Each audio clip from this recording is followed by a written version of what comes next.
할렐루야. 하나님의 크신 사랑이 이 새벽에 우리 가운데 가득한 줄 믿습니다.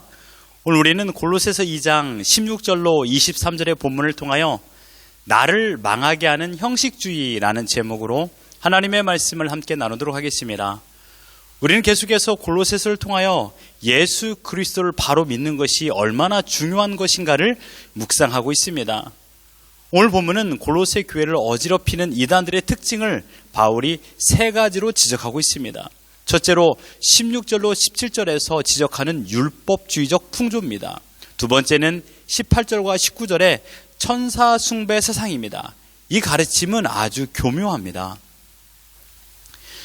골로새 교회에 스며들어온 이단들은 인간이 하나님을 직접 예배하는 것은 결코 있을 수 없는 일이라고 말하면서 하나님과 인간들 사이에 중보자 역할을 감당하는 천사를 섬긴다라면 그 천사들이 성도의 기도를 하나님께 전해주고 또한 반대로 하나님께서 천사를 보내어 성도들을 돕게 한다라고 가르쳤습니다.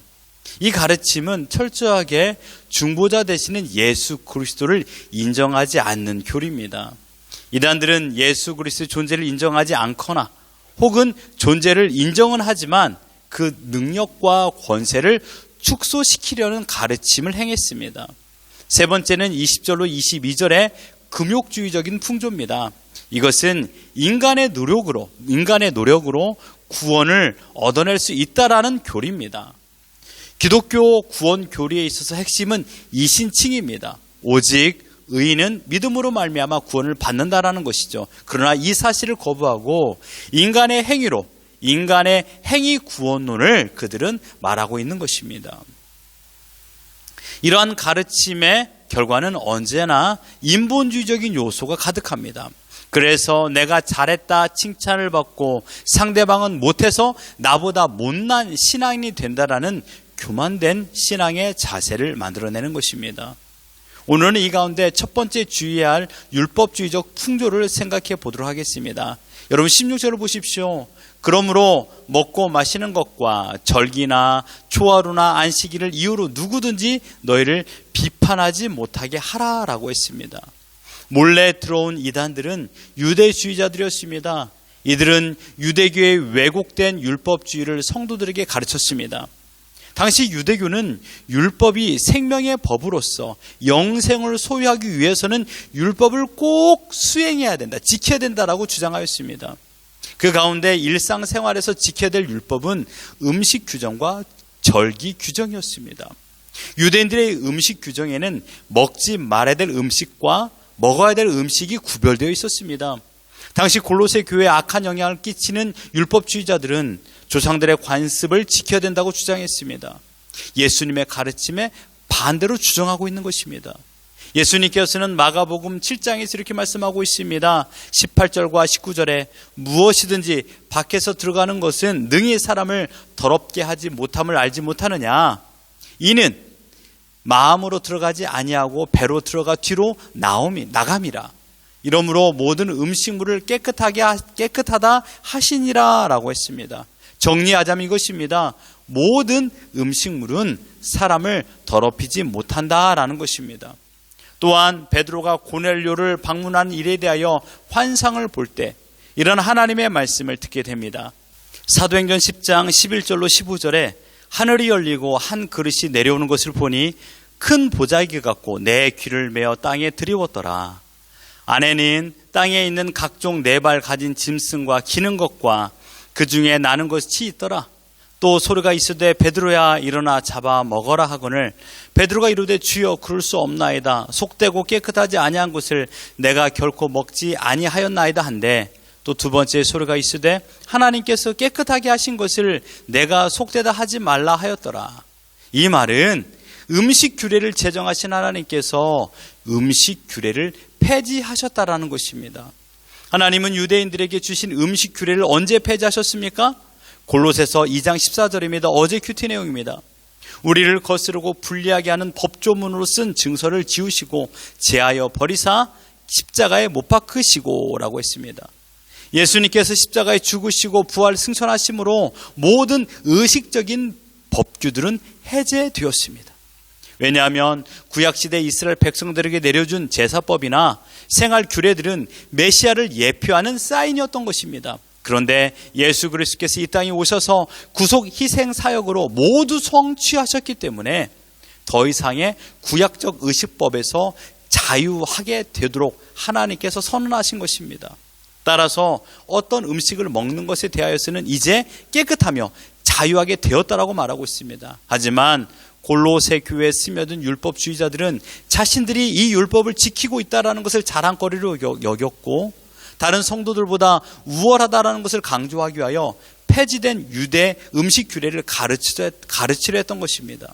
또한 절기나 월식이나 안식일도 마찬가지입니다. 이 세 가지는요, 유대인들이 전통적으로 지켜왔던 유대주의적인 거룩한 날이었습니다. 성일이었습니다.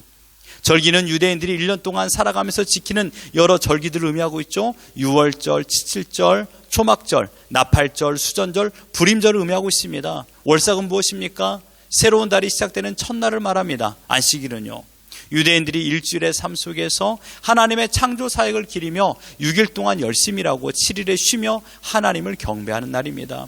여러분, 절기는 분명 유익함이 있습니다. 절기를 준수함으로 인하여 하나님을 경외하고요, 자신들의 신앙의 현 주소를 다시금 점검하며 살아가도록 제정하신 귀한 것입니다.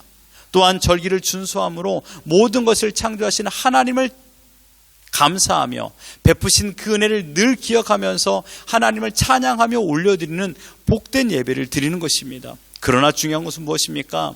유대 율법주의자들은 절기의 진정한 의미를 지키는 것이 아니라 절기 그 자체만 지키는 것에 관심을 가졌던 것입니다. 이것은 유대 율법주의자들이 주장하는 표면적인 이유입니다. 그들의 속내는 더 음흉하고 악합니다. 그들이 절기를 지켜야 된다는 것을 강조한 이유는 서열을 정하기 위함인 것입니다. 이런 것입니다. 나는 절기를 지켰다. 너는 절기를 지켰느냐? 지키지 못했다면 나는 너보다 하나님을 잘 섬기는 사람이고 너는 나보다 하나님을 잘 섬기지 못하는 사람이다, 이것입니다. 음식 규례와 유대 절기를 지키는 것의 공통점은 서열을 나누는 도구라는 것입니다. 나는 잘 지켰고 너를 지키지 못했으니까 나보다 부족한 신앙인이다, 이것입니다. 바울은 이러한 인본주의적인 신앙을 가르치는 유대 율법주의 이단들을 조심하라고 명하고 있습니다. 그런데 여러분, 이 말씀을 우리로 한번 생각해 보기를 바랍니다. 우리의 모습으로요. 어느 날부터인가 우리도 하나님 중심의 신앙생활이 아니라 사람 중심의 신앙생활, 인본주의적인 신앙생활, 엄밀히 말하면 평가 위주의 신앙생활을 할 때가 많다라는 것입니다. 사람들에게 인정받기를 원하고 칭찬 듣기를 원하는 신앙 태도입니다. 일주일에 예배를 몇 번 들었는가? 봉사를 얼마나 했는가? 새벽 예배를 몇 번 드렸고 성경을 얼마나 읽었는가? 예배, 봉사, 기도, 말씀 묵상은 하나님과 개인과의 관계입니다. 사람에게 보이기 위하여 예배와 봉사와 기도 생활하는 것이 아닙니다. 하지만 언제부터인지 횟수나 숫자로 신앙을 평가하게 되어버렸습니다. 진심으로 드리고 싶어도 환경 때문에 새벽 기도회를 참석하지 못하는 사람은 정말 믿음이 없는 사람입니까? 반대로 나는 열심히 새벽 기도회를 참석하니까 믿음이 좋은 사람입니까? 매일 유혹에 빠지고 정욕에 이끌리는 나를 내 자신이 잘 알고 있음에도 불구하고 몇 번 들었는가, 이것으로 신앙을 평가하는 것이 과연 옳은 것일까요? 유대 율법주의자들의 가르침은 끝내 자기 자신이 높아지려는 악한 본심이 있었습니다. 그래서 골로새 교인들로 하여금 섬김을 받기를 원했고 평가하는 자리나 상석에 앉고 싶어하는 마음을 가진 악한 교만한 자들이었습니다. 사랑하는 성도 여러분, 우리 또한 이러한 섬김을 받고 평가하는 자리에 앉고 싶어하는 마음이 생길 때가 있습니다. 불순종도 무섭지만 교만도 무서운 죄입니다. 내가 하나님의 자리에 앉아서 사람을 평가하는 것이 교만입니다. 결코 이러한 악한 유혹에 넘어가지 않도록 매일 우리를 경계해야 됩니다. 신앙의 형식주의는 다른 사람을 판단하고 정죄하며 결과론적으로 자신이 높아지려는 위험성이 내포되어 있습니다. 형식주의는 언제나 우월한 신앙과 열등한 신앙으로 나뉘게 됩니다. 나는 말씀을 잘 지켰고 다른 사람을 못 지켰다라는 결과 중심의 신앙생활이 됩니다. 그러니 인정받기 위해서 아니면 최소한 무시를 당하지 않기 위해서라도 억지로 교회에 오거나 억지로 봉사를 하고 억지로 헌금 생활하는 억지 형식주의에 빠지게 됩니다. 사랑하는 성도 여러분, 형식은 원래 나쁜 것이 아닙니다. 우리의 신앙에도 온전한 형식을 따라 예배를 하고요, 격식과 순서에 맞춰 신앙생활하는 것은 매우 중요합니다. 하지만 형식에 치우치게 되면 그때부터는 보여주기식의 신앙생활이 되는 것입니다. 상대방을 속이는 것뿐만 아니라 자신도 자신의 열심에 속고 맙니다. 형식주의의 신앙생활은 결국은 나를 망하게 만듭니다. 사랑하는 성도 여러분, 신앙은 하나님과 1대1의 관계입니다. 하나님과 나 사이에 그 누구도 개입해서도 안 되고 개입할 수도 없습니다. 지금 내 신앙을 내가 점검해야 됩니다. 예배를 한 번 드리는 것도 중요하지만 그 예배를 드릴 적에 내 마음이 어떠한가, 그것을 먼저 생각해 보셔야 됩니다. 이것이 더 중요합니다. 우리의 평가자는요, 내가 아닙니다. 나의 예배 드리는 태도의 평가자는 내가 아니라 하나님이십니다.